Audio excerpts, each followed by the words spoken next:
ره جانب روسیه چو بردیم همه، بس خاطره ها که بر شمردیم همه. در گور لنین زدیم ودکای خنک، این چی بهر مرزه. حاج آقا جون، حاج آقا جون اینا چی داری میگین شما؟ اینا چیه؟ باز دوباره اول برنامه. حاج آقا جون روسیه و پوتین و لنین، حاج آقا اینا چی میگی؟ چه اشکالی داره؟ حاج آقا جون ما هرچی میکشیم از دست این روسیه است. حاج آقا اینا دستش با خامنه‌ای توی یک هستن. حاج آقا جون میگم چه ربطی به برنامه ما داره؟ حاج آقا جون اولندش که نه مردم شریف ایران و نه بیننده‌های تلویزیون ایران آریایی، و از همه مهمتر حاج آقا جون اصلا مدیریت از این روسیه و اینجور چیزا اصلا خوشش نمیاد این چیزا رو عنوان بکنین. حاج آقا جون ما با ملت شریف ایران با روسیه مشکل دارن. حاج آقا جون اینا چی داری شما میگی؟ پدر جان من، برای 700مین بار ما خدمت شما و آن مدیریت محترم عرض می کنیم که اول شما گوش بدهید به بیانات، به افاضات ما، بعد ما را بکنید سانسور. در هیچ دکانی، بقالی، رسانه‌ای داخلی و خارجی یک چنین سانسوری وجود ندارد. البته ما تشکر میکنیم از مدیریت محترم. سلام ما را به آن مدیریت محترم خواهشمندیم برسانید. بر اینکه مواظب برنامه ها هستند که چه بگوین چه نگوین، ما خودمان ایشان را چه میکنیم؟ حمایت میکنیم. حالا شما بفرمایید ما برنامه پرمحتوایمان را در حضور شما پیشکش تماشاگران بکنیم. حاج آقا جون تمامش کنید. حاج آقا ما وقت نداریم. وقت نداریم. 4 3 2 1 میگم میام روتون. حاج آقا بفرمایید.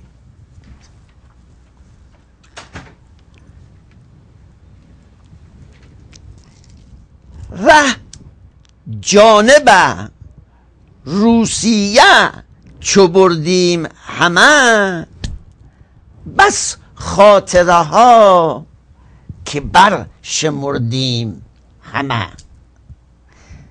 در گور لنین زدیم ودکای خنک، بهر مزه مکدونالد خوردیم همه.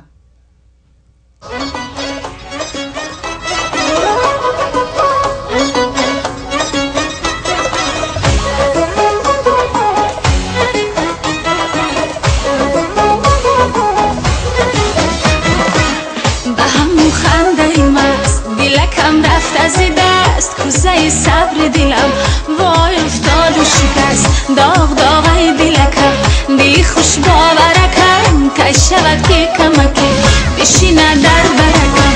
خود به خود گفته بودم که عاشقی آسانه، وای خاک آسانه الان دیگر گریانه.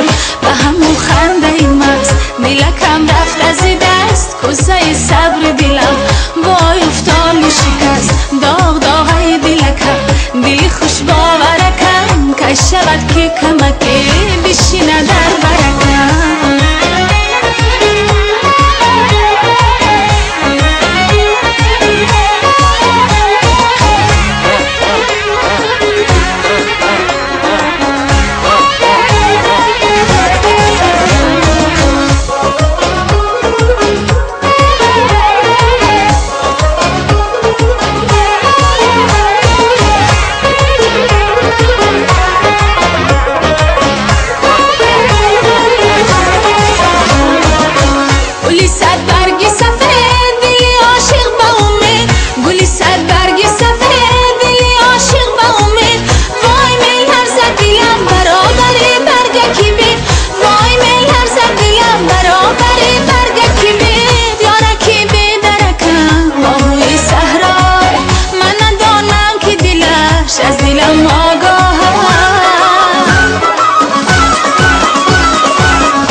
کوزه صبر دلم وای افتاد و شکست.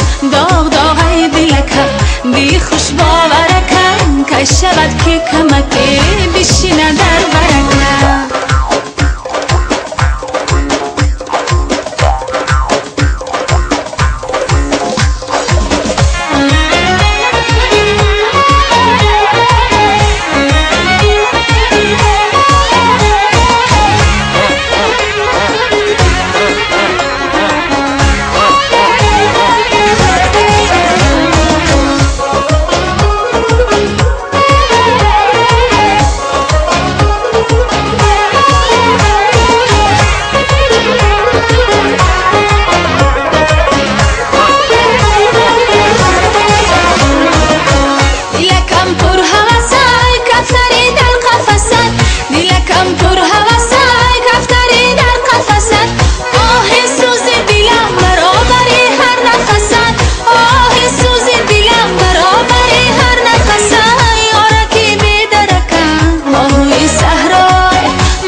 دلکم رفت از دست کوزه صبر دلم وای افتاد و شکست داغ داغای دلکم دلی خوش باورکم که شود که کمکی بشینه در برکم خود به خود گفته بودم که عاشقی آسانه وای خاک آسانه علاقی در گریانه به همون خنده مست دلکم رفت از دست کوزه صبر دلم وای افتاد و شکست داغ داغای دلکم دلی خوش باورکم که شود که کمکی بشینه در برکم.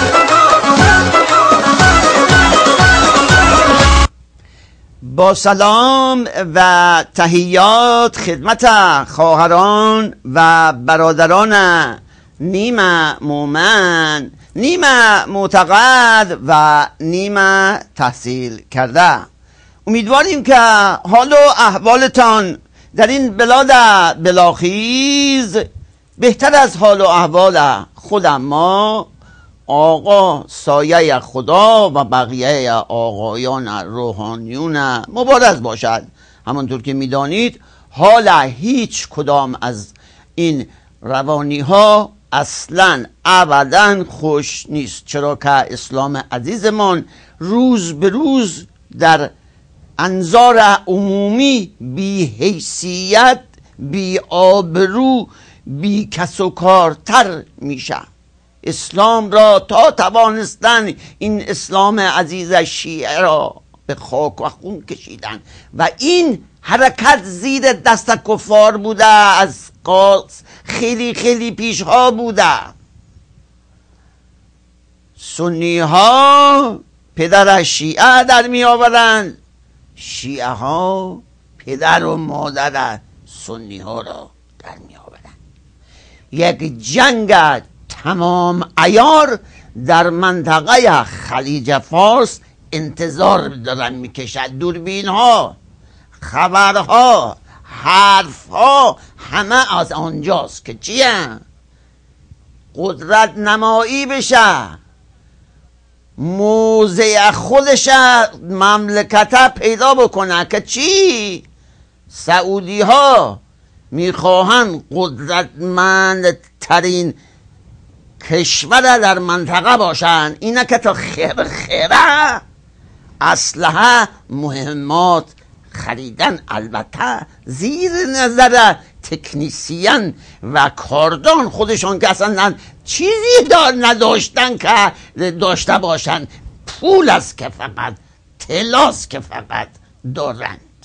که خداوند این آل سعود را به زودی به زمین گرم بزند که تمام جنگ ها زیر سر این هاست. از اونجا یعنی از آن طرف آقامان در تمامی نطقاشان گفتند و میگویند که ما عراق را داریم، سوریه داریم، لبنان داریم، غزه داریم، ما همه جا را داریم، یمن داریم. اینه که آقا به قول خودش که گفته ما گردنکشی در منطقه میکنیم داره میکنه، کرده. عربستان سعودی هم داره رو 20 آقا 21 میاره. دنیا را چه دیدید؟ شاید همین الانی که ما روی آریایی با شما افاضات میکنیم، این جنگ کشتی به کشتی، قایق به قایق، تیر، بم، ترقه، هفتیر، نمیدانم نیزه که در آبهای خلیج فارس ممکن است مثل فیلم های هالیوودی به زودی شروع بشه. که چی؟ آقا من کاری نکرده، میگه آقا این کشورها را که ما داریم یمن هم ترتیب یعنی درستش بکنیم، یمن هم مال خودمان باشد که سعودی ها زر اضافه نزنن. حالا اون تا خرخره اسلحه دارن، ما همه چی داریم. آقا داره چه کار میکنه؟ اسلحه، مهمات، آنچه تجهیزات، همین چیزایی که از روسیه گرفته، همین نمیدونم اون هفته بوده یا 2-3 هفته یا یه موقعی بوده، این بمبا را گرفتند، دارن میبرن میده آنجا که چه بشه؟ اینها اسلحه داشته باشن بجنگن علیه آل سعود و دولت مردان سعود. اما تمامی کشورها اینکلودینگ آمریکا گفتن که ما جلوی این کشتی را میگیریم. آقا هم علنا گفته ارواح ننتان، اگر تانستین بگیرین. این داستان 5 به علاوه 1 هم اگر میخواستید بدانید که ما در این برنامه من همه هفته صحبت میکنیم به جایی نرسیدن نمیرسد. تازه دارن میدن سر توافق نامه، نمیدونم این چیزی که قراره بنویسن تحریم چی باشه توش، تحریم ها کدام بره کدام بیایه، آن هم تا کی؟ تا ماه آینده. خب این یعنی که چه؟ یعنی که اینجای ما یا بقیه ماها نوشته یه چیزی که ما نمیدانیم شما میدانید؟ نخیر آقا، اینها تمامیش بازی های پشت پرده است. البته آقا مانم هیچ وقت ساکت ننشسته است، همواره این سایه خدا خودش را فدایی راه اسلام عزیز کرده، خودش را مبارز نستو اعلام کرده، اینجا آنجا منبر میره و با امتش گپ میزنه، نطق میکنه. همین چند روز پیش برای مردم دنیا، خواهشمندیم توجه بفرمایید به سخنان ما، همین چند روز پیش برای مردم دنیا اینکلودینگ آمریکا آقا ثابت کردن که چی؟ که داعش و نمیدانم این آدم کشی ها زیر سر خدا آمریکایی ها. جریان تکفیر چهره اسلام را در دنیا مخدوش کرد، زشت کرد. همه دنیا در تلویزیون ها دیدند که کسی رو می نشانند و با شمشیر گردن می زنند بدون اینکه جرمی برای او معین شده باشد. اینا درست به عکس عمل کردند. مسلمان رو کشتند، غیر مسلمان غیر متعرض را زیر شمشیر نشوندند. تصویرش در همه دنیا پخش شد، همه دنیا این رو دیدند. همه دنیا دیدند که یک نفری به نام اسلام دست کرد از سینه یک آدم کشته شده، دل او رو بیرون آورد، به دندان کشید. این دنیا دید. اینا به نام اسلام تمام شد. اینا همه نشان میدهد که جریان تکفیر در خدمت استکبار است، در خدمت دشمنان اسلام است، در خدمت آمریکاست، در خدمت انگلیس است، در خدمت رژیم صهیونیستی است. البته شواهد دیگری هم وجود دارد. به ما اطلاع دادند که هواپیماهای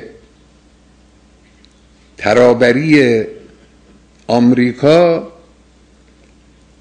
مهماتی را که این گروه موسوم به داعش احتیاج داشتند، اینها رو در مراکزی که داعش مستقر بود در عراق از آسمان پرتاب کردند، برای اونها کمک رسوندند.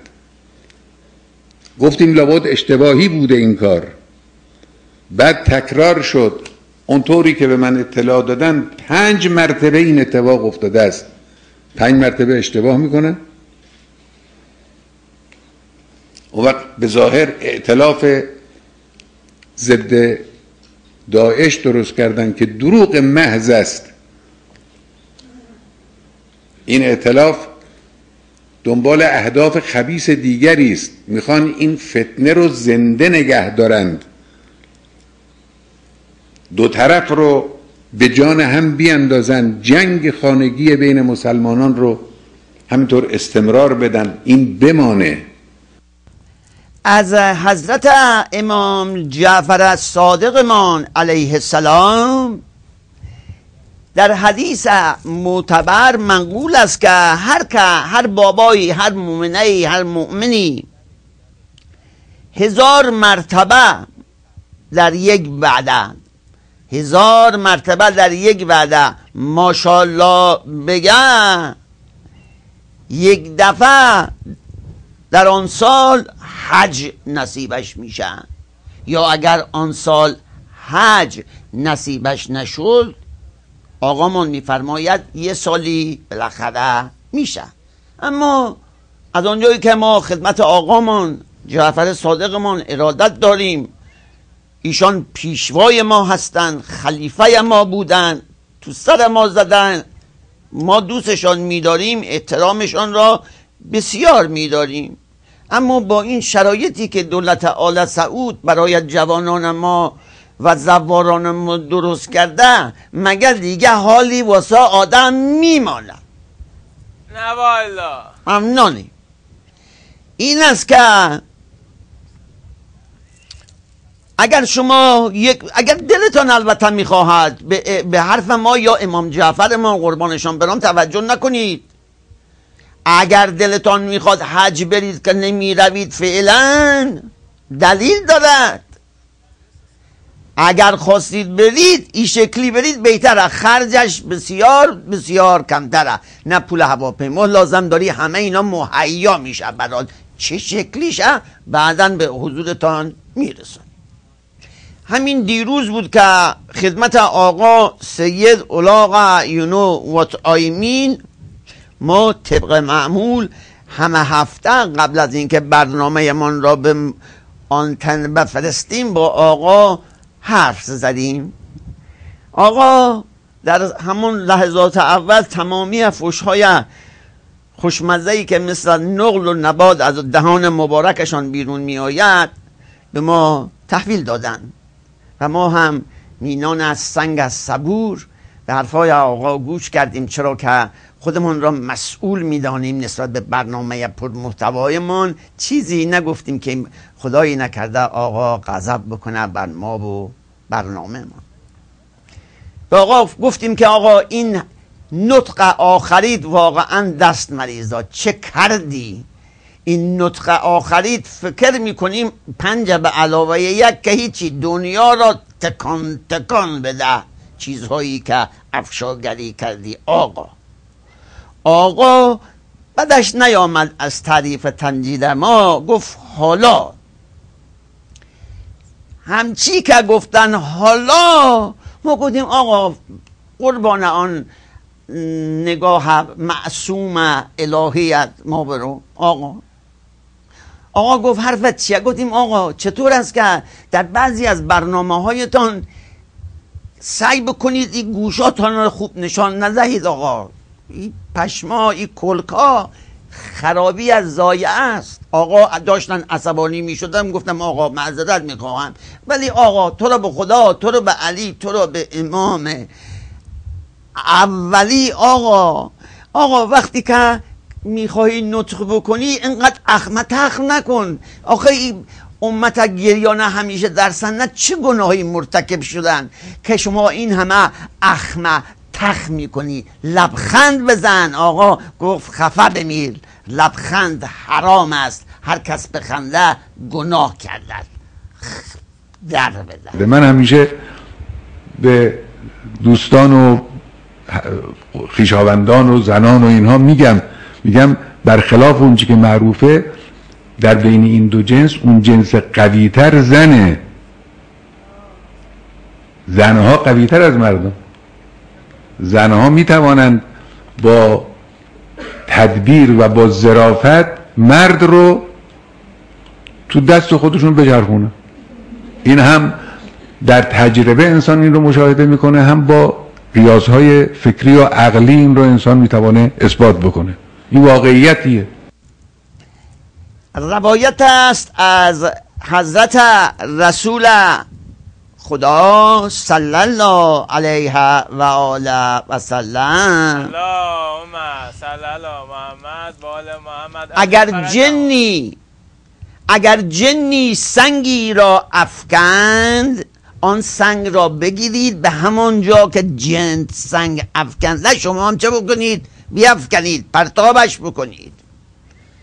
و فرموده است این عالم ربانی من، این پیغمبرمان برای اینکه از شر جنیان راحت بشوید، نگاه داشتن مرغ و خروس و کبوتر بزغاله در خانه نافع است. یعنی این که اگر در خانه به جای یک دانه سگ 2 خروس 2 مرغ داشتی، کفتر داشتی، طویله باید راه بیندازی بگونه ای داشتی، میتوانی چه بکنی؟ از شر جنا خودت راحت بکنی. اگر میخواهید بیشتر بدانید، خواهشمندیم مراجعه بفرمایید به کتاب‌هایمان. البته ضد انقلاب مرتب میگوید اینا جنها نیستن، اینها روباهان هستن که دنبال بز و بزغاله و نمیدانم کبوتر بلدرچین اینجا و آنجا کمین کشیدن. اگر نمیدانستید بدانید و آگاه باشید که فقط یک سید و یک آخوند دوزاری نیست دیده بشه، تاکتیک سرش بشه، به قول خودش هم بتانه مردم را به آرامش دعوت بکنه، هم به جنگ دعوت بکنه، هم به مجلس شعر و شعرخوانی تبدیل بکنه و هم به عذاب منشانه. هیچ بشری در تمام دوران این 35 ساله تاریخ پرشکوه رژیم فوق بشری ما دیده نشده این همه استعداد و تالنت داشته باشد. آقامان، سیدمان همه را یک جا دارد. استنداپ کمدی میکنه آقا، لبخند با شکوه میزنه، زده جاشم تو سر میزنه، گریه میگیره. آقا آی باتی صبح açıldı Zeynep nevaya geldi Zehra dedi Hüseyin vay عالم صدایه geldi. بعد میگه مشهور شد که قتل الحسین جناتدن eşitti peygamber گرامی نعلینsiz عواسız کرب و بلایه geldi. بعد چند مصرع دیگه، چند بیت دیگه میگه، بعد میرسه به اینجا یل اصلی جون توتولدی ظلمت فضایه geldi.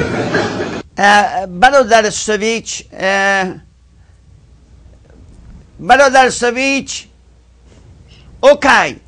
برادر کارگردان، بله بفرمایید آقا جون. بله بفرمایید که ببینیم که شما میدانید تقیه یعنی که چه؟ تقیه آقا جون؟ آقا جون؟ بله. تقیه آقا جون فکر کنم چیز باشه. تقیه همسایه‌مون خانمش که صدا میکرد میگفت تقیه.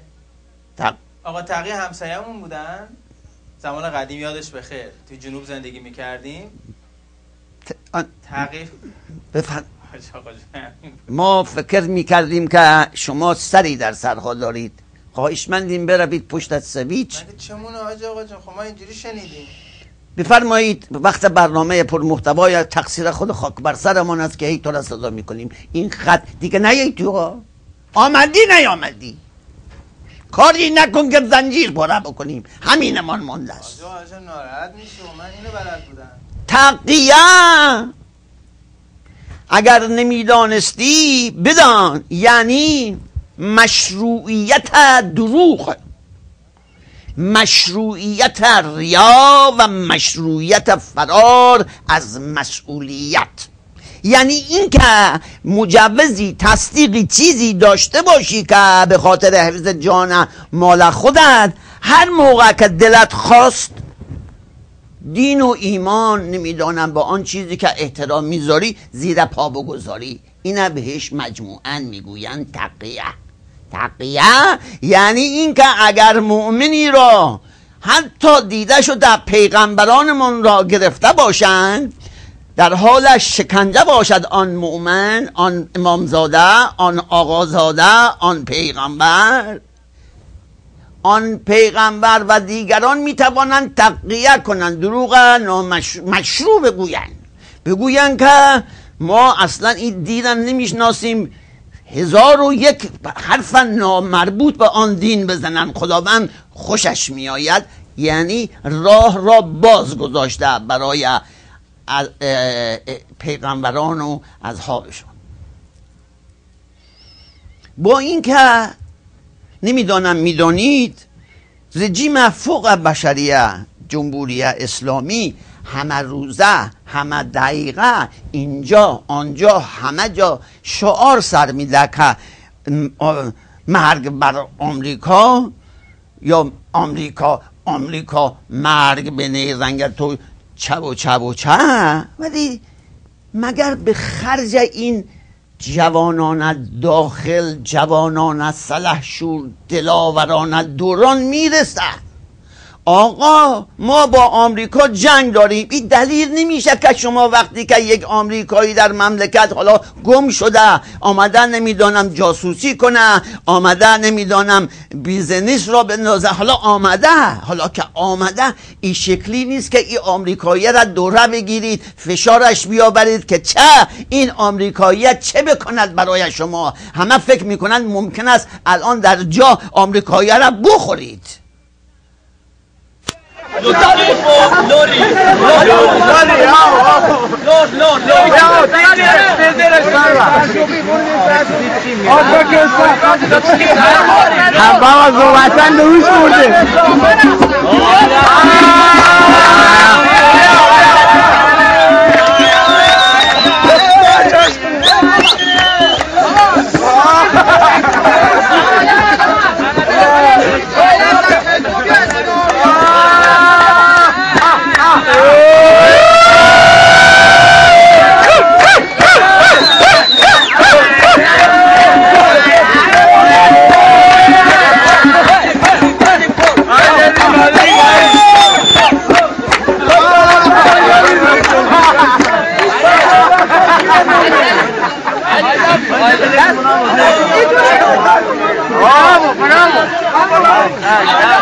تمامی امامانمان، امامزاده هایمان، پیغمبرمان اینجا آنجا فرمودن که اگر میخواهی از شر آدم های مزاحم، از شر دشمنان خودتان راحت بشوید، از شر همسایتان راحت بشوید، از شر نمیدانم زن بابا یا نمیدانم زن شوهر ننه راحت بشی، با هفتیر یا چاقو به جانش نیفت.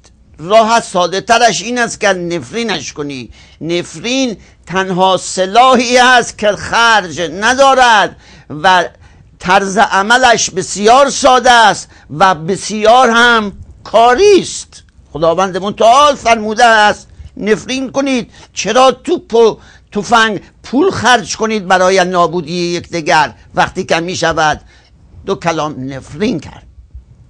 اسحاق ابن عمار روایت کرده که به خدمت حضرت امام جعفر صادقمان علیه السلام رفته بوده و از دست همسایه خودش شکایت کرده بوده که بابا این همسایه ما پدر ما را در آورده، ما از شر ای باید یه جوری راحت بشیم، ما را اذیت میکنه، خانه و خانواده ما را اذیت میکنه.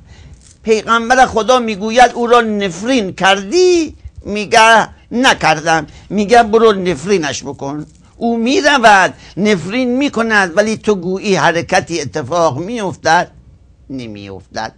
دوباره برمیگرده خدمت آقامان، میگه آقا میگه باز دوباره که پیدا شد، میگه قربانت بروم، به دلیل اینکه آنچه که شما گفتید ما عمل کردیم، ما رفتیم آنجا و آنچه که گفتید عمل کردیم، ولی ایشان هیچ دردی برایش حاصل نشد. آقا که گفتش که چگونه نفرین کردی؟ آن مرد گفت دیدمش، گفتم تو فلانی؟ گفت آره. گفت تو چشش نگاه کردم نفرینش کردم. آقا گفت خرابه، اگر میخوایی کاری باشد، سازنده باشد، نفرین از عقب امکان دارد. یعنی که چه؟ یعنی وقتی که شخص شما پشتت به آن شخص است، شخص را نبینی نفرینش بکن، درست میشه. آن مرد میره و نفرین میکنه همسایه، در عرض 24 ساعت زیر گل میره که هرگز دیگه کسی از آن همسایه خبری نداشته. پس نتیجه اخلاقی پدر جان، دعوا ندارید که خانه‌تان بنشینید، اگر همسایه را دیدید پشتتان را به او بکنید، نفرینتان را شروع بکنید. نفرین کتاب دارد، دستک داره، اگر خواستید به آفیس ما زنگ بزنید، کتاب نفرین خدمتتان تقدیم میکنیم. این روزها بسیار تا بسیار دیده شده علیه همین کافرانی که به زور اسلحه، به زور مهمات، به زور اینکه در منطقه نفت و چیزهای حاصل خیزی است تصاحب بکنن که کردن و خواهند کرد. این خواهران محجبه این کشوران، این دولت مردان کافر به کوری چشم خودشان هم که شده اسلام می آورند، اسلام را دین بزرگ و مقدسی می شمارند. خدا به سر شاهد است، در یکی دو برنامه خود ما حضور داشتیم. خواهر محجبه نمیدانیم چکسلواکی بود، چیچی تکاهلی بود، رمانی رودبانی بود، یا یه جایی بوده بالاخره آمده بود با آن لهجه شیرین که مثلا داره چارش ساده است. اگر ای نامسلمان میخواهی مسلمان بشوی، چارش ساده است. دو کلام باید آنچه که ما میگوییم شما هم تکرار بکنید، شما را ما میکنیم مسلمان. اشهد ان لا اله الا الله و اشهد ان محمدا رسول الله. الله أكبر الله أكبر الله أكبر الله أكبر. وأشهد أن عيسى عبد الله ورسوله. وأشهد أن الجنة حق والنار حق. لا إله إلا الله محمد رسول الله. بارك الله فيش إن شاء الله. حضرت صادق علیه السلام میفرمایند که خنده اگر مؤمنی یا مؤمنه‌ای میخواهد بخنده، خندهش باید شکل داشته باشه. حضرت تصویر داده از خودش، گفته اگر میخواهی بخندی در حد تبسم بخند، یعنی این شکلی.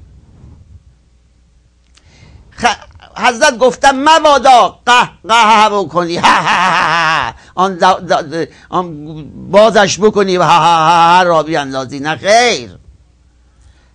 قه کار شیطان است و بسیار خندیدن دیده شده که آبرو را میبرد. در همین رابطه حضرت رسول اکرم میفرماید عجب دارم از کسانی که دارن میرن جهنم بازم چه میکنن؟ میخندن. چون خنده گناه داره. کسی که به خنده آن هم قهقه بزنه شیطانیه، آن شخص باید بره. بسیار تا بسیار دیده شده در این برنامه های تلویزیونی 24 ساعته داخلی و خارجی که مثلا یک بابایی برنامه سازه یا نمیدانم یک بابایی متخصصیه، پزشکیه، نمیدونم وکیل، حالا یک کسی هست آمده داره بنده خدا برنامه اجرا میکنه، این در داخل دیده شده، با آقایان روانیان دیده شده، با نمیدونم اپوزیسیون خارج از کشور این تلویزیون های آنچنانی دیده، بالاخره دیده شده که این بنده خداها کلی زحمت به قول خودشون میکشن که بیاین جلوی دوربین بنشینن برنامهشون رو تقدیم حضورتان بکنن، اما ناگهان یه اتفاقی میافتد. از برای مثال مثلا یه خواننده، میگوییم خواننده، یک تماشاگر محترم میآید و یه چرت پرتی نثار آن برنامه میکنه یا فیتیلا پیچ میکنه برنامه سازه. اینه که برنامه ساز وقتی که در تنگنا خودش قرار میگیره دیده شده، چه داخل چه خارج، به خصوص خارج عصبانی میشه، فریاد میکشه، تو سر تلفن میزنه و قطعش میکنه و تا نیم ساعت دیگه هم همینطور دریوریه که ممکنه به آن شخص بگه که چه برنامه مرا خراب کردی. آی سویچرها، برادر کارگردان، این همه با برنامه ساز سر دعوا نداشته باشید. ما که مخلص همگی سویچرا و کارگردان ها بوده و خواهیم بود. البته من به این مملکتم خیلی ایمان دارم. بزرگواری شما ادب و لطفتون معلومه. به مملکتم خیلی ایمان دارم. تمنا میکنم ایرانو خیلی خیلی بیشتر از کردستان خودمون دوست دارم. بزرگواری امیدوارم همینجوری هم باشه. مادام چون که اگه غیرت وطنشو نداشته باشه واقعا غیرت ناموسی هم نداره، این که در شکی نیست. اما اینی که شما فرمودید، کسی که شما فرمودید، کسی که شما فرمودید، کسی که در شکی نیست، اما اینی که شما فرمودید، کسی که توبه کنه توبه ازش قبول میشه. این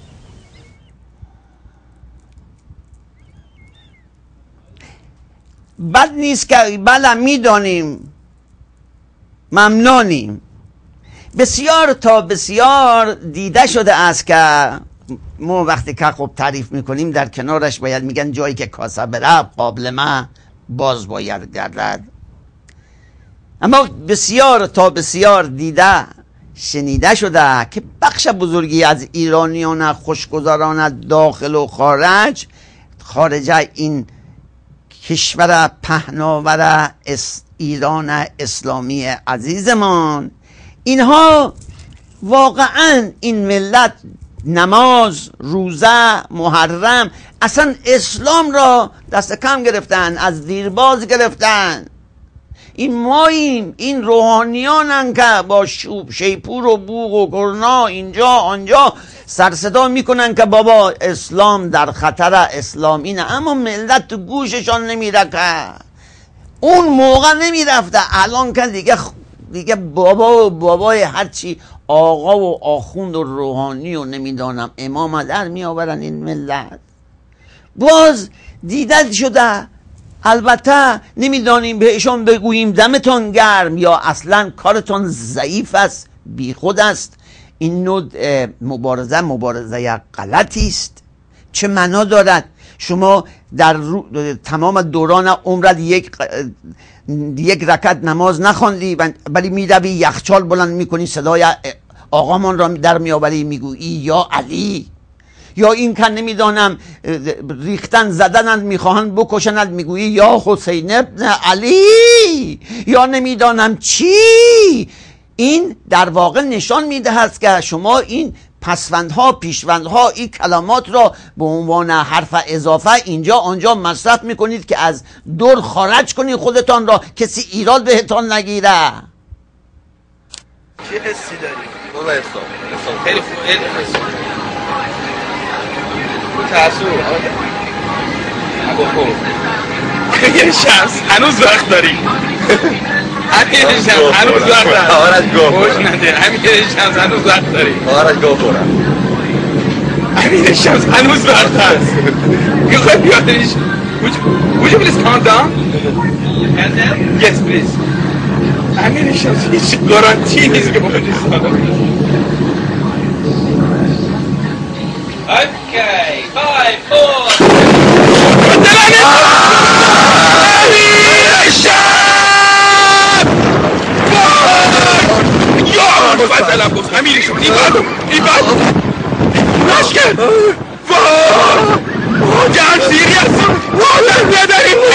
ببریم بابا سلمون آدم ببریم مادر به خدا دیوونه شد مال من کارا وای بریم من کارا نکرد یا ابوالفضل یا ابوالفضل یا حسین یا محمد ابن عبدالله یا حسین محمد ابن عبدالله یا حسین محمد یا حسین یا امیر شمس امیر شمس برای من کارا رو نکرد یا حسین مشتی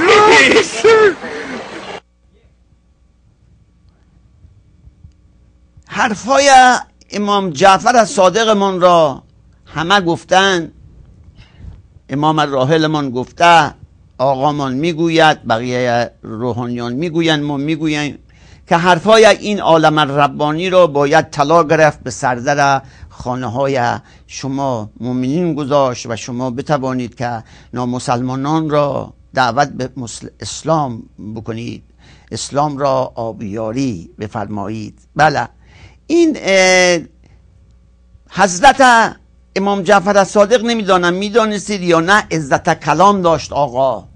آقا آنچنان که حرف میزد دیگران رو، مثل بعضی از همین برنامه‌های تلویزیون که یه عده مدهوش خودشون میکنن، عزت کلام یا قدرت کلام دارن، این امام جعفر الصادق ما هم این شکلی بود. یه خودم قیافش هم خوش تیپ هم بود. آخه ما یادمون نداره، یعنی بابام هم داره ما تعریف کردن. این است که امام جعفر الصادق را دست کم خواهشمندم نگیرید، از او بیشتر بخوانید. آقای امام صادق سلام الله علیه چقدر کلام زیبایی فرموده. آمدن گفتن آقا عمر ایران رو فتح کرده به امام صادق تو بحرالانوار این حدیث، و شما چه میفرمایید در این باره؟ بالاخره اسلام ایران مرهون کار عمر میشه.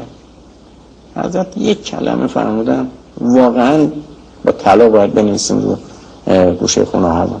حضرت فرمودن انها فتحت علی الضلال. شما یک کشوری رو فتح کن، بعد یه گمراهی قبلا بود، زرتشتی بودن، حالا اون ور داری گمراهی دیگه بده سر جاش، چه فرق میکنه؟ این راه جهنم اسم یهودی با مجوسی فرق داره مگه؟ حالا مثلا اگه یه جمعیتی الان نه زمان حضرت موسی یه جمعیتی زرتشتی بودن، ما برداشتیم اونا رو یهودی کردیم، فرق میکنه؟ خب اون جهنم دیگه، حالا با اون راه نمیرن با این راه میرن، یعنی دو تا راهه، ولی خب این راه میره جهنم، این راه میره جهنم. نه اینکه شما آوردی طرف بهشت. حالا مردم قرار بود برن جهنم، با زرتشتی بودن، حالا با عمری بودن میرن جهنم، با سقیفه‌ای بودن میرن جهنم. چه فرقی کرد؟ امام صادق فرمودن انها فتحت علی الضلال. از حضرت امام به خاطر اهمیت فراوانی که امام جعفر الصادق من دارد، این برنامه را پیشکش آن عالم ربانی میکنیم. این است که از ایشان بسیار همه هفته گفته ایم، ولی این هفته دیگه تختگاز داریم میرویم. توجه بفرمایید، از حضرت امام جعفر الصادق من منقول است که در روز قیامت خداوند به داوری می نشیند و 124,000 پیغمبرم دور و بر آقا می نشینند، همه بس می نشینند و حضرت امیرالمؤمنین بیرق لباب الحق را به دست می گیره. این یعنی این پرچم، این بیرق که طول و اندازه این پرچم، این بیرق فاصله از زمین تا آسمان هشتم است. خودتان پیدا بکنید بقیه مسئله را. اما ضد انقلاب اینجا و آنجا دارم میگوید که، یعنی مرتب گفته است، حالا هم میگوید، باز هم خواهد گفت. ما هم شعار یا نوشته یا نسل ببخشید تا آنجا که به نظرمان خوش می آید حرفشان برای شما بازگو می کنیم. این شمایید که می توانید قضاوت بکنید، قبولش بکنید یا ردش بکنید. و اما ضد انقلاب می گوید که در تاریخ 1400 ساله تشییع عامل بسیاری از فجایع، جنایات، کشتارها، منکرات همین کسانی بودند که به اسم راست یا دروغ اسم سید اولاد پیغمبر گذاشته بودن، بسیار تبهکاران، همین هایی که دادگاه های همین جمهوری اسلامی، اینهایی که آنهایی که میگفتن اینها سواکی هستن، همشون سید بودن. پس نتیجه گیری میکنیم که هر سیدی سید نمیشه. یادمون باشد که آقامون وقتی به دنیا آمد، ما در همین برنامه تذکر دادیم که آقا چگونه پا به عرصه وجود گذاشتن. بسیار خوب، چون وقت برنامه ما رو به انتها می باشد، هنوز هم به تلفن های شما را هنوز نگرفته ایم، می خواهیم بگیریم، اما به روال همه هفته با این عالم ربانی، این برادر همریش، این برادر هم نعلین، برادر الله یاری از شهر سان دیاگو، بله ممنونیم. اسمش یه مقدار اگر جمع و جورش میکردن، پس و صد چیزی میذاشتن، آدم بیشتر راحتتر میخواندش. همون شهر آفتابی ساحلی جنوب کالیفرنیا که ما هم عاشقش هستیم، برادر روی خط داریم. سوال ما از برادر اینه که برادر الله یاری، چگونه است که شما در این برنامه جد و آباد آقامان را، امامانمان را میگویی و کسی به شما کاری ندارد؟ چگونه است که از اول تا آخر برنامه تان بعد از سلام علیک به رهبر و بیت رهبری فوش خواهر مادر داده اید و میدهید، تهمت های نابسزا میزنید؟ در آمریکا اگر این کار را بکنید مگر جرم ندارد؟ برادر الله یاری، اگر این برنامه در یک چهارچوب تلویزیونی است، این حرفایی که شما میزنید، فکر میکنیم تماشاگران فکر میکنن که ممکن است شما را ببندن، یا اینکه جمهوری اسلامی در این وسط چه میکنند، با شما کاری ندارد. برادر الله یاری، جماعت طرفدار حکومت ایران بر علیه من تبلیغات خیلی وسیع در غیر اینترنت، بعضی از دوستان میکنن در تهران اونجا عکسای شما را زده، در بزرگ لوح بزرگ درست کرده در کنار خواننده های غربی. این خواننده های خیلی مستهجن ایرانی که در لس آنجلس هستن، مثلا خانمی با آرایش تمام میرقصه، در کنار اون عکس علایی را هم زدن که این بله ایشان آدم منحرفیه. مثلا در اینترنت هم خیلی تبلیغات گسترده، از جمله تبلیغات گسترده اینها در اینترنت اینه که میگن در امریکا یک قانونه که شما در هیچ مذهبی از تلویزیون نمیتونید توهین بکنید و هر کسی توهین بکنه او را فورا میبندن، علایری را نبستن. این دلیلش چیه؟ خب بینندگان عزیز، اولا در امریکا همچین هیچ قانونی نیست، هیچ من امروز اگر بیام اینجا حضرت مسیح علیه السلام را علیه بالله فحش بدم، هیچ گونه قانونی در امریکا نیست که من جلوی مرا بگیره. در امریکا، حالا شما تعریف نمی کنم، اینجا آزادی بیانه، شما هر چیزی میخواهید بگید. حالا بعد شاید تبعات دیگری برای شما داشته باشه، شما به حضرت مسیح علیه السلام بد بگویید، مردم تلویزیون شما رو نگاه نکنن، مثلا کسانی که آگهی میدادن آگهیش را قطع بکنن، تبعات وجودی داره، اما تبعات قانونی اصلا نداره. در خود تلویزیون امریکا من خودم بارها شنیدم که کسانی که مخالف مسیحیت هستن فحشای خیلی رکیک به مسیحیت دادن، به کلیسا دادن و حرفای خیلی بدی دادن، چون گروه هایی که جا ایتیست به اونها میگن، ایتیست یعنی اصلا خدا را قبول ندارن، اونها زیاد هستن، شبکه دارن، شبکه های زیادی هم دارن، تلویزیون صحبت میکنن، حرفای بد میگن درباره صلیب، درباره کتاب مقدس، انجیل مثلا. همچین قانونی وجود نداره، لذا این حرفای باطلی هستن، یعنی که ما حرفای ما بنابر استدلال بر علیه جماعت عمریه و جماعت عمریه در امریکا زیاد هستن و قوی هستن. وهابی ها اینجا دانشگاه ها دارن، مساجد خیلی زیاد دارن. اگر اینا میتونستن از لحاظ قانونی مرا ببندن، وهابی ها و عمریه ها خیلی وقت جلوی ما رو گرفته بودن، بسته بودن از طریق قانونی. نمیتار، خیلی اینا بین خود جلسه گذاشتن، خیلی با هم دیگر صحبت کردن، مشوره کردن که از لحاظ قانونی جلوی ما رو بگیرن.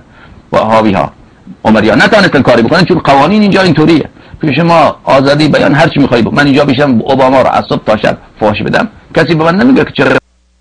بسیار خوب، در این قسمت از برنامه میخواهیم برویم سراغ تلفن ها و سوالات شما پاسخ بدهیم. خواهشمندیم وقتی که روی آنتن میایید وظیفه ملی میهنی خودتان را انجام بدهید، شعار ندهید و اولا از حمایت از این برنامه صحبت بکنید، دوما هم که بگویید از کجا زنگ میزنید، با ما چه کار دارید. اما قبل از همه اینها این برادر دستش از ما زودتر شروع کرد. ما همه هفته خدمتتان میگوییم که حمایت از این برنامه را خواهشمندیم جدی بگیرید، اینقدر نگذارید که ما همه هفته یادآوری بکنیم. مسئله مهم آنچنانی نیست. 4 DVD شامل 8 ساعت برنامه را تقدیم حضورتان میکنم. با شندرقازی که شما به ما میدهید هزینه پست را هم ما خدمتتان تقدیم میکنیم. این هدیه را به شما و دوستانتان میدهیم، در همه هفته دادهیم، حالا هم میدهیم. خواهشمندیم که خطوط ما باز است. با ما راسته حسینی گفتمان بکنید. بله بفرمایید، شما روی ارید. به برادر کدام یکی هستی برادر؟ آن یکی هستی؟ من از شمال زنگ میزنم برادر گیلانی. بفرمایید برادر گیلانی. بله حالتون چطوره حاج آقا؟ انشالله که سلامت هستین. خوب، خوش، خردم، موفق، پایدار. شما چطورید؟ ما هم خوب بودیم حاج آقا، ولی اون چایی من میبینم اونجا سرد شده، تو تاله نخوردی حاج آقا. اولا که برادر گیلانی حرف دهنت بفهم، به ما تو نگو. مردم به پپسی تو این مملکت میگن پپسی کولا. ما حاج آقاییم. خنده نداره. حاج آقا حالتون چطوره؟ ما واقعا میس کردیم شما رو حاج آقا. ما ممنون شما هستیم. کودن بی بتر ما هم منتظریم. اصغر هم منتظره. اصغر شبی نیست که خوابت نبینه. خب شما حالتون خوبه حاج آقا. بله این که این مردم کمک بکنم به شما. بله این برنامه‌تون همیشه پابرجا بمونه. ممنونتیم. خودت بکن مواظبت.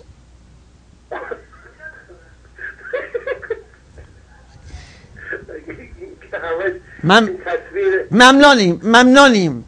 بله بفرمایید، شما روی ارید. بفرمایید. الو. بله. درود بر شما. بله بفرمایید. درود بگم نمیدونم. هر چی دل تنگت میخواد بگو خاتون من. دوست دارم درود بگم. حالا بگو. آقای خواجه انارکی خواستم یه صحبتی بکنم. واقعا میبینم که در توی خود این حاجقه ها آخوندها چه مسائل هایی وجود داره.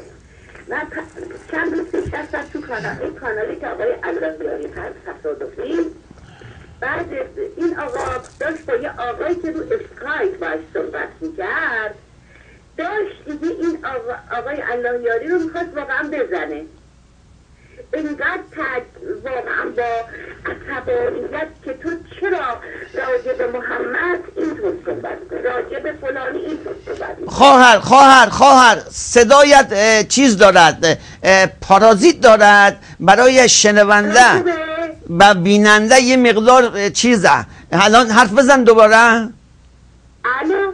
آره این سیم تلفن دست نزن، اینور اونور هم نرو، یه جا ساکن باش. تلفنم سیم نداره. پس شما جزو بی سیم ها هستی. ولی کلا. بفرمایید. بعد الان خوب شده؟ بهتره. بله. ببینید بعد اگر رو اسکایپ نبود شمشیر که در میاد و آقای اللهیاری رو میکش. اینقدر عصبی بود که خدا میدونه. این آقای اللهیاری اینقدر ظریف و زرد و لاغر و آره بعد وقت نیاز به آقای اللهیاری اینطور صحبت بکنه و واقعا همین اینو بگم و شما که واقعا خیلی زحمت میدید. ممنونتیم. حمایت یادتان نره، خواهشمندیم. حمایت ممنونیم. بله بفرمایید. آخرین تلفن از 124 تلفن را جواب میدهیم. بفرمایید شما روی ارید. الو. بله بفرمایید. دیلی ما روشن است برادر. سلام. دیلی روشن است. دیلی میدانی چیه؟ سلام، خوبی؟ خسته نباشی. میدانم دارم یواشکی در گوشت میگم دیلی روشن. دیلی میدانی چیه؟ من نه. آره دیلی یعنی اینکه اگر شما یه افاضاتی بکنی که بخوای خوشمزدگی یا شکر چیزی خورده بشه آن شنونده خواننده موقع چی قطعش میکنیم، اینم میگن دیلی. حالا بفرمایید. بله. میگم اینه که میان رو خط چرت و پرت میگن. حالا اشکالی هم نداره دیگه. برنامه هم شاید چه میدانم علاقه‌مند به چرت و پرت این برنامه هم باشه. چه میدونیم؟ آقای وطنخواه هر کی میپرسی میگه کارتون با این گروه مثلا چی ملی گذاشتن؟ اسمش یادم رفت. مثلا میپرسید هیچ که جواب راست نمیدن، همه منحرف شده بودن. بله. شما از به زبان شیرین فارسی تکلم میکنی؟ فارسی؟ آره. لهجت مادر کجایی؟ کردستانم. آره برادر کرد. خوبی؟ بله. برادر از کجا زنگ میزنی؟ من از سوانه شدم به خدا. ها؟ خیلی از سوانه شدم. جناب آقای وطنخواه اونجا بود صحبت میکرد، بعد میگو خواستتون رو بگید. یارو اومده بود داستان شیرین و خسرو تعریف میکرد. حالا ببخشش، شاید متوجه نشده، ببخشش. بابا چی این مردم اونقدر بالا نسبت شما خرفتن، نمیگن بابا ما نمیخوایم این آخوند داشته باشید. بله حرفت درسته برادر. حرفت درست. حرف من درست نبود. چرا حرفت همیشه درسته؟ بابامون گفت به، ولی ما میگفتیم نه، ما اینجور بارومه. بسیار ممنونیم که به ما توجه کردی. زحمت بهتون دارم، ببخشید. اشکالی نداره. خدا یار نگهدار شما باشد. بسیار خوب. یادتون باشد این شبکه باید حمایت بشه که ما بتوانیم بیاییم برنامه ایمان را به روی آنتن ببریم. و همین که خود برنامه که خزینه آنچنانی هم نداره باید حمایت بشه. پس به امید حمایت یکایک شما و سپاس فراوان از همگی آنهایی که حمایت کردند و میکنند این تلویزیون و این برنامه را، تا هفته آینده السلام علیکم ولا تفرقوا.